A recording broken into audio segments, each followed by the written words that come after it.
నమస్తే, welcome to great Andhra. Tamil Nadu రాజకీయాలు ఇప్పటికీ అర్థం కాని పరిస్థితుల్లోనే ఉన్నాయి.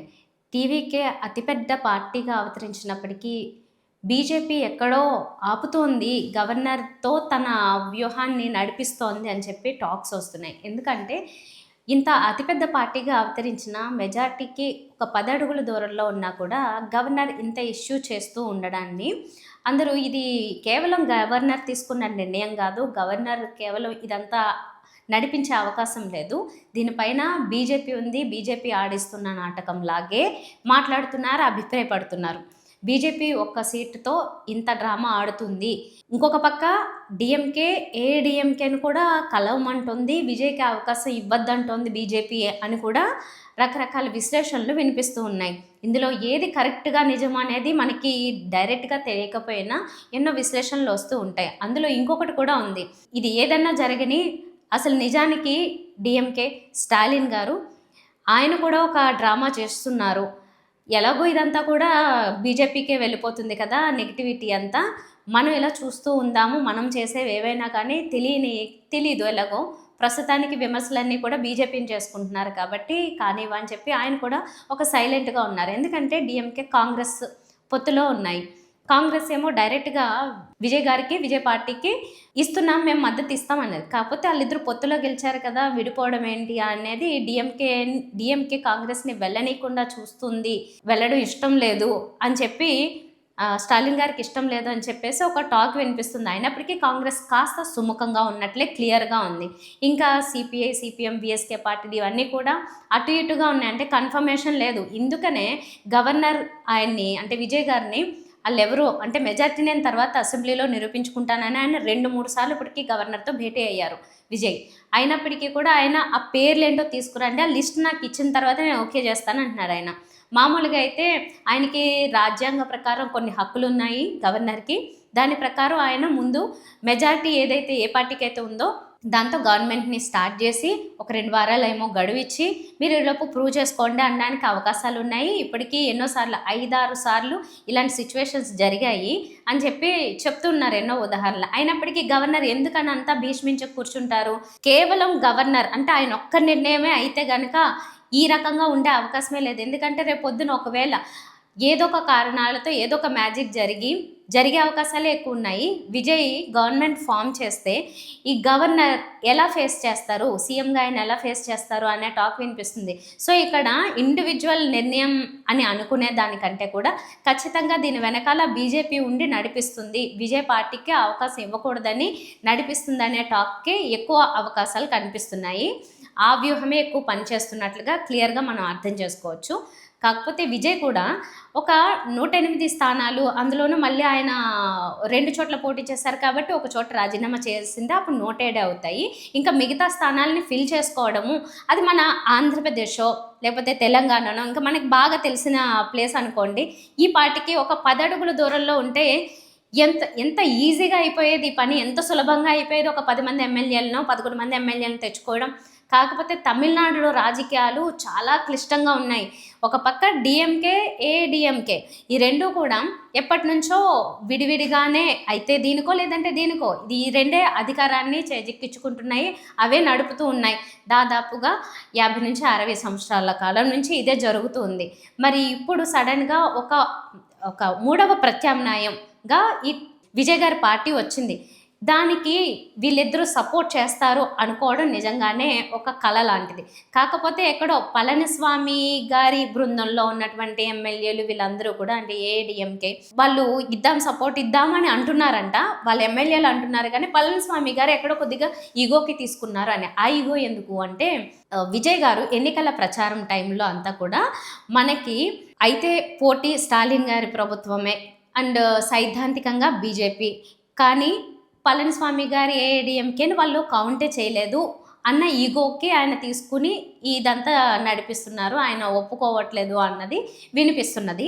మేబీ అది నిజం కూడా కావచ్చు. కాకపోతే ఆల్రెడీ అధికారానికి 5 ఏళ్ళు దూరంగా ఉన్నారు. ఇప్పుడు మరి ఇంకా ఈ టీవీకే పార్టీ మళ్ళీ గవర్నమెంట్ ఫామ్ చేస్తే ఇంకో 5 ఏళ్ల పాటు వాళ్ళ ఎమ్మెల్యేలు వీళ్ళందరినీ కూడా అధికారానికి దూరంగా ఉండి ఆయన బేర్ చేయాల్సి ఉంటుంది.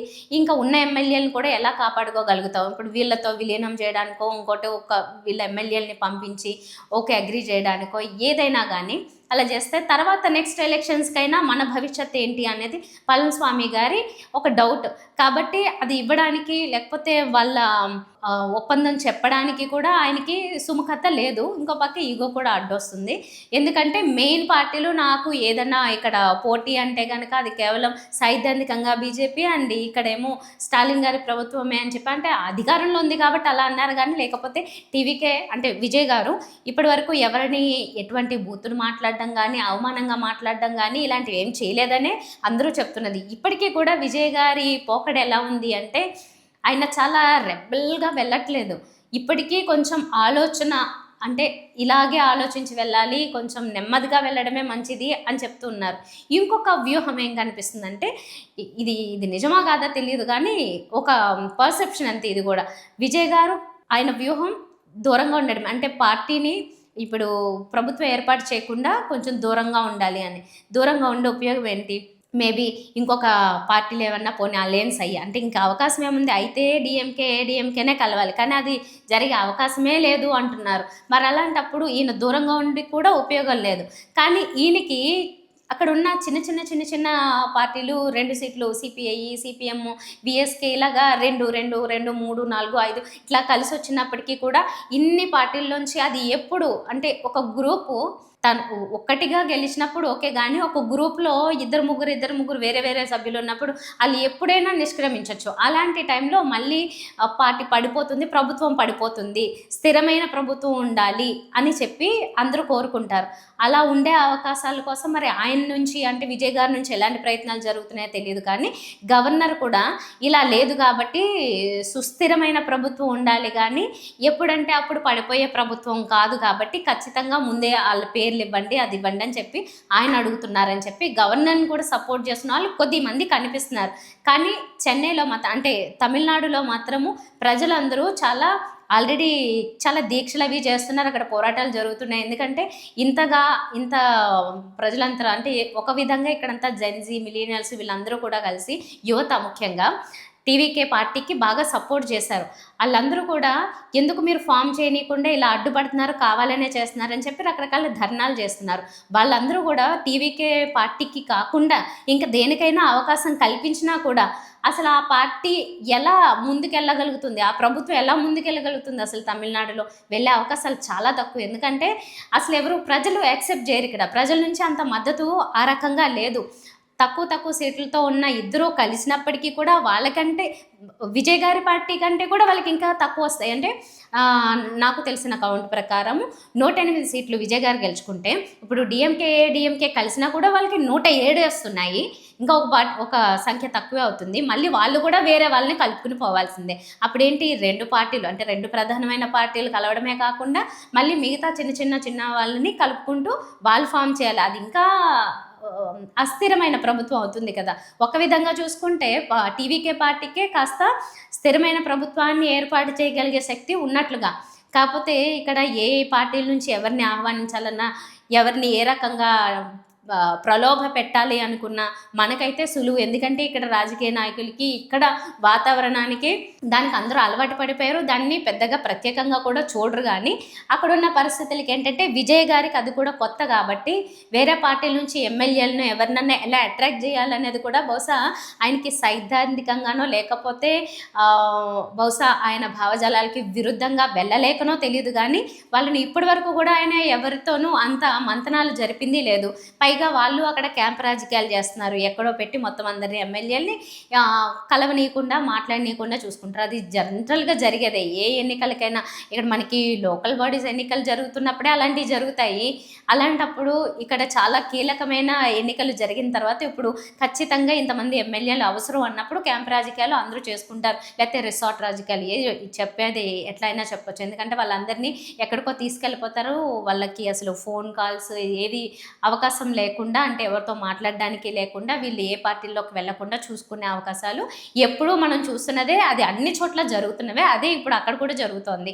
మొత్తంగా ఏంటంటే స్టాలిన్ గారు అండ్ పళనిస్వామి గారు వాళ్ళిద్దరూ మేము కలిసే అవకాశాలు లేవు. మేము ఇలా కలుస్తామని మీరు అనుకుంటున్నారా అని పళనిస్వామి గారే డైరెక్ట్‌గా మీడియాని క్వెషన్ చేస్తున్నారు. కాబట్టి వాళ్ళిద్దరూ కలిసే అవకాశాలు చాలా తక్కువున్నాయి. అందులోనూ విజయ్‌కి అవకాశం ఇవ్వండి అనే చెప్తున్నారు. ఎందుకంటే చూసుకుంటారు. ఓకే. చెయ్యకపోతే అప్పుడు పరిస్థితి ఏంటనేది నెక్స్ట్ స్టెప్‌లో చూసుకోవచ్చు.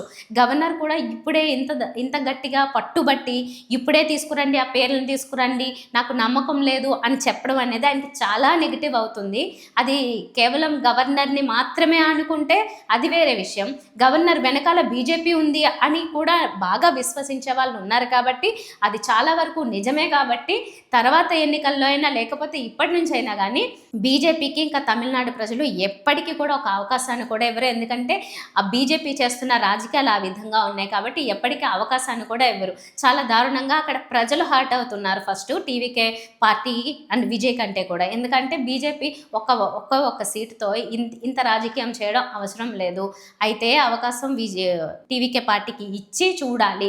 ఇచ్చి చూడకుండానే గవర్నర్ చేత ఈ డ్రామా నడిపించడం అనేది ఎవరికీ నచ్చని విషయము. కాబట్టి ఇంకా ఫర్దర్‌గా కూడా ఇప్పుడు బీజేపీ ఏ పార్టీలో అన్నా అలయన్స్‌లో ఉన్నా లేదంటే విడిగా పోటీ చేసినా కూడా తమిళనాడులో తన రాజకీయ భవిష్యత్తు మాత్రం నిజంగా చాలా అగమ్యగోచరంగా ఉంటది ముందు. ఇప్పుడు ఇలాంటి పాలిటిక్స్ అంటే ఈ రాజకీయాల్ని కొంచెం తగ్గిస్తే బీజేపీ ఫార్మ్ చేయడానికి అవకాశం ఇస్తే టీవీకేకి కనీస మర్యాద దక్కుతుందనేది చాలామంది విశ్లేషకుల అభిప్రాయం.